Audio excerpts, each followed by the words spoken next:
Good morning, students. Let's start our first chapter, the last lesson from Flamingo. Let's start.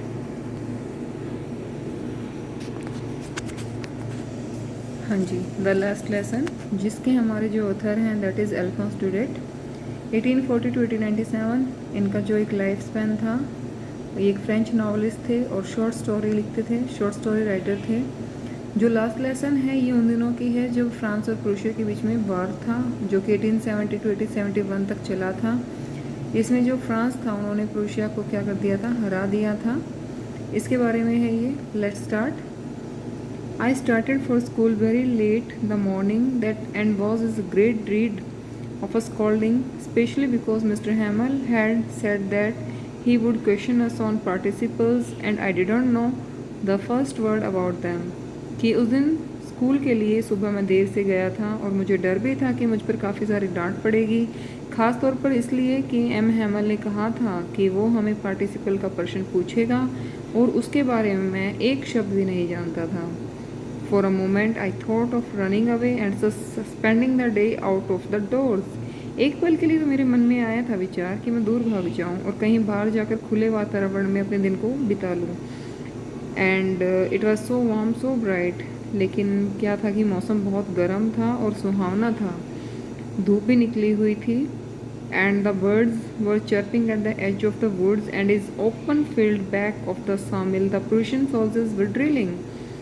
कि वन के किनारे पक्षी चहचहा रहे थे और आरा मिल के पीछे खेत में प्रूशिया के सैनिक ड्रिल कर रहे थे, मतलब कि रोलिंग पास आउट कर रहे थे वो।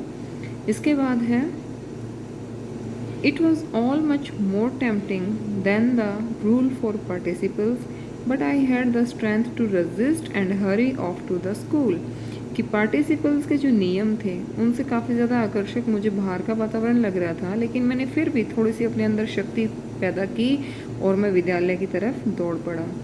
When I passed the town hill, there was a crowd in front of the bulletin board. जब मैं वहाँ से निकल रहा था तो बुलेटिन बोर्ड के सामने मुझे काफ़ी सारा क्राउड दिखाई दिया। For the last 2 years, all our bad news had come from there. यानी कि काफ़ी हफ्तों से जो है वहाँ पूरा हमेशा बुरी जो खबरें हैं वही आ रही थी। बुरी जो हैं ख्यालात हैं या बुरी खबरें हैं सिर्फ वही आ रही थी। And the order of the commanding officer and I thought to myself without stopping कि युद्ध में हार, सेना के भर्ती सैनिक अधिकारी आदेश, और मैंने बिना रुके अपने आप से सोचा what can be the matter now, कि अब क्या रहा होगा। मतलब इसमें क्या है कि जो मिस्टर हैमल है एक ऐसे टीचर हैं जो कि वहाँ पर बच्चों को टीच करते थे फ्रेंच, और जो ये बच्चा है वो क्या था कि वो उस लेक्चर को अटेंड नहीं करना चाहता था क्योंकि उसको कुछ भी समझ में ही नहीं आता था। उसको जो वहाँ पर वो जब आता है स्कूल में तो उसको जो बाहर जो वातावरण है या जो बाहर जो भी एक्टिविटीज़ हो रही हैं वो ज़्यादा इंटरेस्टिंग लग रही हैं बजाय कि स्कूल में आकर वो कुछ भी देखे या कुछ भी पढ़ाई करे उससे। लेकिन फिर भी वो कोशिश करता है कि मुझे किसी भी तरह से स्कूल तो जाना ही पड़ेगा, स्कूल पहुंच के मुझे वो देखना ही पड़ेगा कि सर आज क्या करवाएंगे। तो जैसे ही वो स्कूल के निकलता है तो वहाँ पर जब वो निकल रहा होता है तो एक बुलेटिन बोर्ड के सामने बहुत ज़्यादा भीड़ लगी होती है। अचानक से उसके मन में ये विचार आता है कि यार इतने दिनों से हमेशा कुछ ना कुछ गलती सुनने में मिल रहा है, पता नहीं आज क्या रहा होगा, आज क्या बात हो गई होगी, आज किस अधिकारी ने क्या नोटिस निकाल दिया कि इतनी भीड़ इकट्ठी हुई पड़ी है। इसके बाद है Then as I hurried by as fast as I could go, the blacksmith watcher who was there with his apprentice reading the bulletin called after me, "Don't go so fast, Bob. You will get to your school in plenty of time." कि फिर जब मैं बहुत तेज़ भाग कर जा रहा था तो वेक्टर लुहार ने, जो अपने शागिर्द के साथ सूचना बोर्ड को पढ़ रहा था, मुझे पीछे से आवाज़ देकर कहा कि इतनी जल्दी मत भागो, तुम्हारे पास तो विद्यालय पहुंचने के लिए भी बहुत सारा टाइम बचा है।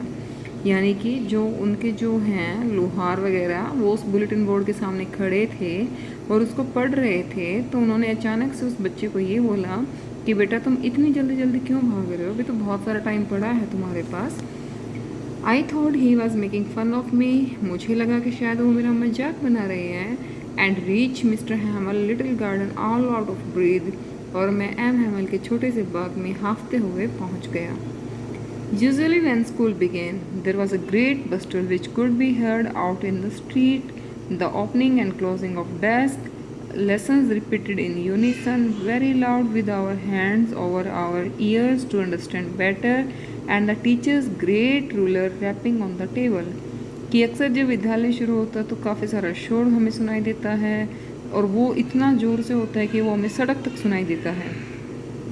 इसके बाद है कि आज जो है उस तरह की कोई भी आवाज़ नहीं आ रही, जैसे कि डेस्क का हिलना और टीचर का जो है स्केल को बेंच पे मारना या बच्चों का ज़ोर ज़ोर से पाठ को दोहराना, इस तरह की मुझे आज कोई भी आवाज़ जो है नहीं आ रही थी। But now it was all so still, मतलब कि अब सब कुछ बहुत ज़्यादा चुपचाप था। I had course that day everything had to be as quiet as Sunday morning, कि मुझे बिल्कुल ऐसा लग रहा था जैसे कि इतवार की सुबह होता है।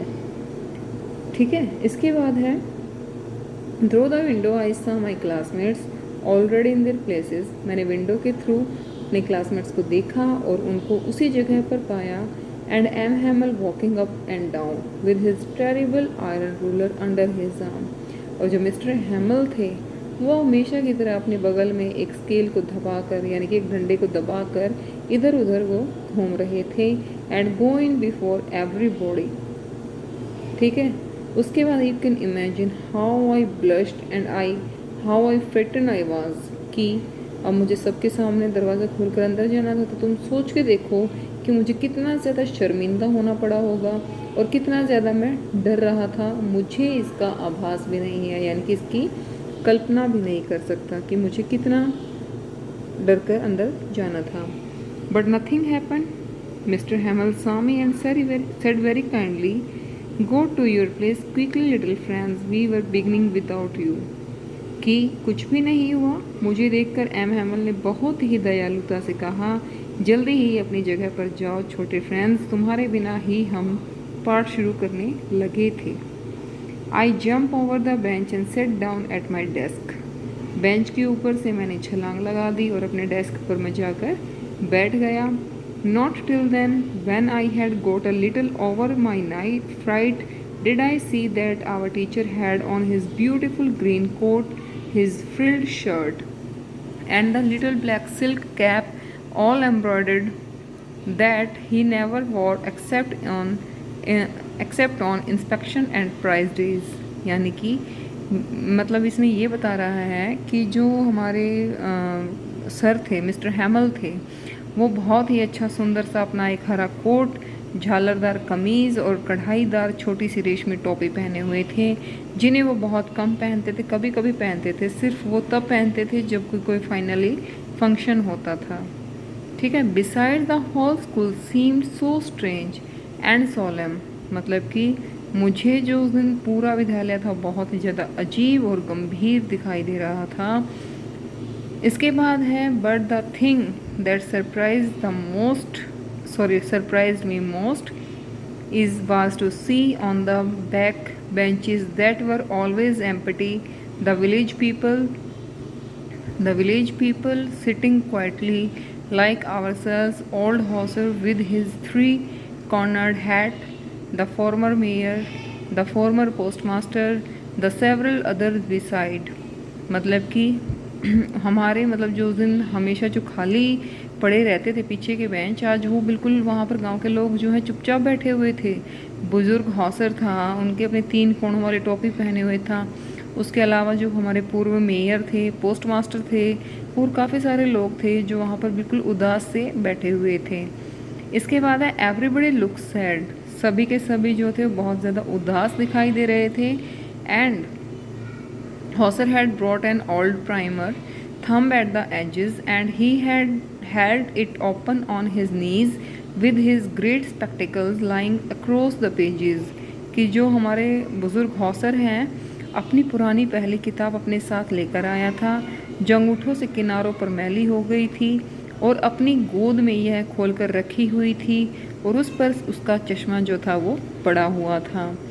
While I was wondering about it all, जब मैं ये सब देखकर हैरान हो रहा था, mister हैमल mounted his chair, mister हैमल थे जो उन्होंने अपनी वो कुर्सी पर बैठ गए थे। And in the same grave and gentle tone which he had used to me, said, "My children, this is the last lesson I shall give you." कि उन्होंने गंभीर और शांत स्वर में जो उन्होंने मेरे लिए इस्तेमाल किया था, वो बोले, मेरे बच्चों, ये आज का जो है आखिरी पार्ट है, मैं तुम्हें जो पढ़ाने जा रहा हूँ। The order has come from Berlin to teach only German in the schools of Alsace and Lorraine, कि अल्सस और लॉरेन में सिर्फ अब जर्मन ही पढ़ाई जाएगी। कल एक नया अध्यापक आ जाएगा। This is your last French lesson. आज ये आपका लास्ट फ्रेंच लेसन है। I want you to be very attentive. मेरी बात आप सबको बहुत ज़्यादा ध्यान से सुननी है। अटेंटिव यानी कि ध्यान से सुननी है। What a thunder clap this words were to me. मैं इन शब्दों से एकदम से हैरान हो गया था, क्योंकि उसको बिल्कुल भी नहीं लग रहा था कि मिस्टर हैमल जो इतने हमारे पुराने टीचर हैं वो अचानक से हमें छोड़कर जा रहे हैं। इसके बाद है, oh the wretches, that was what they had put up at the town hall. Oh, उन दुष्टों ने टाउन हॉल में यही सोचने लगा रखी होगी। My last French lesson, why I hardly knew how to write. मतलब मेरी फ्रेंच का आखिरी पार्ट, अभी तो मुझे ठीक तरह से लिखना भी नहीं आता। I should never learn any more, मुझे आगे और नहीं पढ़ना चाहिए। I must stop there then, मुझे अब वहीं पर रुकना पड़ेगा। Oh how sorry I was for not learning my lessons, इसलिए मैं बहुत दुखी हूँ। मैंने इसलिए पाठ नहीं पढ़े थे कि मैं पक्षियों के अंडों को ढूंढ सकूँ और गोइंग स्लाइडिंग ऑन द सार, और या सार में स्लाइडिंग कर सकूँ। My books that had seemed such a nuisance a while ago, मेरी किताबें जो कुछ समय पहले मुझे मुसीबत लगती थी। सो हैवी टू कैरी, कितनी भारी हैं उठाने में। So heavy to carry, and my grammar and my history of the saints were old friends now that I couldn't give up, कि बहुत भारी लगने लगी हैं और उन्हें उठाने में मुझे बहुत दिक्कत हो रही है। मेरी व्याकरण और मेरी संतों का इतिहास अब मुझे पुरानी मेरे दोस्त बन गए थे, जिन्हें मैं कभी नहीं छोड़ सकता था। I couldn't give up, and Mr. Hamel too. The idea that he was going away, that I should never see him again, made me forget all about his ruler and how cranky he was. ये सोचकर कि अब वो जा रहे हैं, उनसे मैं कभी भी मिल नहीं पाऊँगा, उनके डंडे और खुद कितने गुस्से वाले थे, ये सब मैं भूल गया था। अब इसमें जो लिटिल फ्रेंड्स है, ये क्या बताता है कि पहले तो ये उनके लेक्चर को भी अटेंड करते हुए डरता था, और आज जब उसको ये पता चल गया है कि वो बिल्कुल जाने वाले हैं, तो उसको अचानक से वो बहुत अच्छे भी लगने लग गए हैं। अब वो ये बोलता है कि मुझे तो उनका फ्रेंच का एक अक्षर भी नहीं आता, मैं किस तरह से अपनी आगे की पढ़ाई स्टार्ट करूँगा। इसके बाद है, poor man, it was in honour of this last lesson that he had put on his fine Sunday clothes, and now I understood why the old men of the village were sitting there in the back of the room. बेचारा आदमी, उसने इस आखिरी पाठ के सम्मान में इतवार को पहनने वाले अपने सुंदर कपड़े पहन रखे थे, और अब ये भी एक समझ में आ गया था कि गांव के बुजुर्ग आदमी कमरे में पीछे क्यों बैठे हुए थे। It was because they were sorry too that they had not gone to school more. मतलब कि अब वो ये इसलिए थे, दुखी भी थे कि वो विद्यालय में और ज़्यादा क्यों नहीं गए थे। It was their way of thanking our master for his 40 years of faithful service and of showing their respect for the country that was theirs no more, कि 40 साल की ईमानदारी की सेवा का धन्यवाद करने, और जो अब उनका नहीं रहा था, उस देश के प्रति सम्मान दिखाने का उनका यही तरीका था।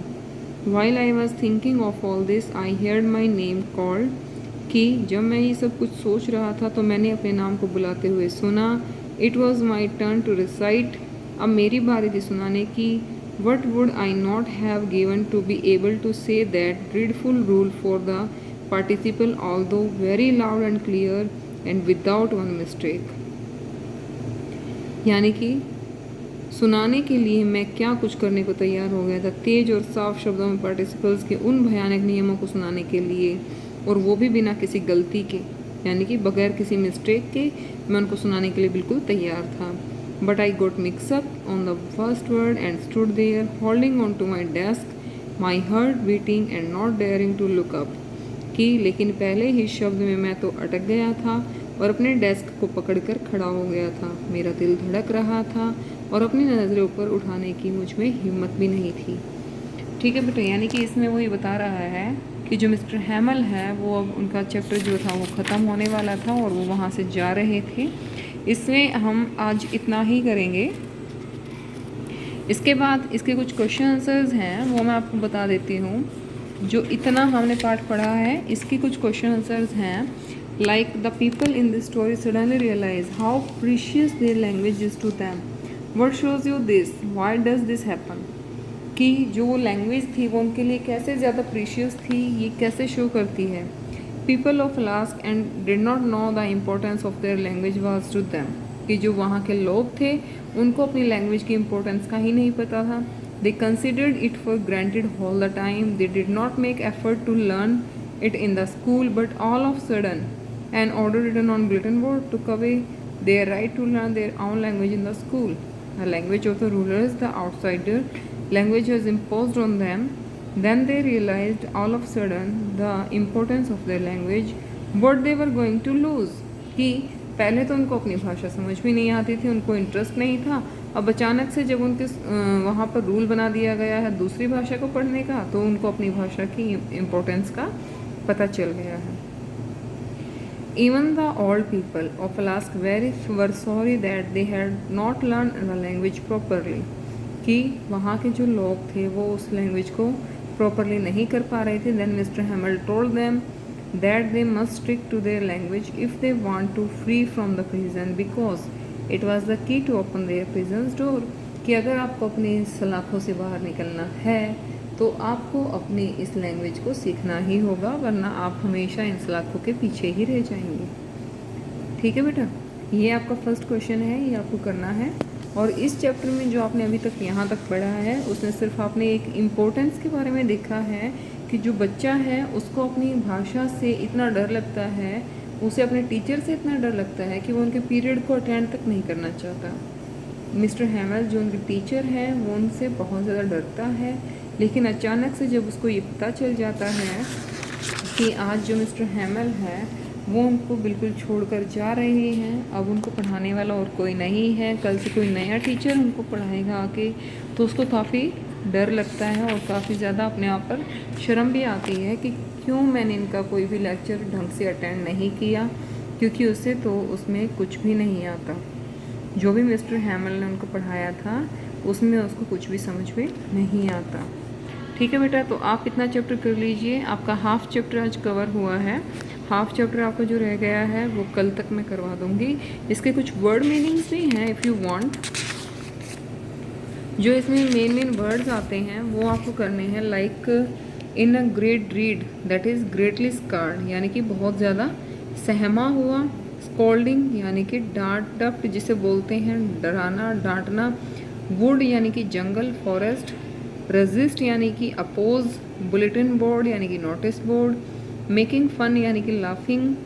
आउट ऑफ ब्रीथ यानी कि panting. Bustle that is noisy activity.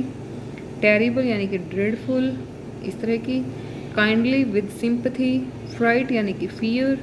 Embroidered means with ornamental needle work यानी कि कढ़ाई का काम। Grave serious. Wretch worthless. Sliding that is gliding. Cranky क्या होता है? Bad tempered. Sunday clothes best clothes. Dreadful that is terrible. Scold that is rebuke. ठीक है, इतने आप कर लीजिएगा। बाकी के जैसे कि रिप्रोच है दैट इज़ डिस्क्रेडिट, इस तरह के आपके ये वर्ड मीनिंग्स हैं। ये कुछ और हैं। एनेक्शियस इच्छुक। गार्ड रक्षा करना। At one stroke in one go यानी कि एक बार में ही। फ्लोटिंग यानी कि हैंगिंग, जो लटकती हुई तस्वीरें होती हैं फ्लोटिंग। गेजिंग यानी कि looking. Chanted sang. Funny ridiculous. Angelus name of some cathedral.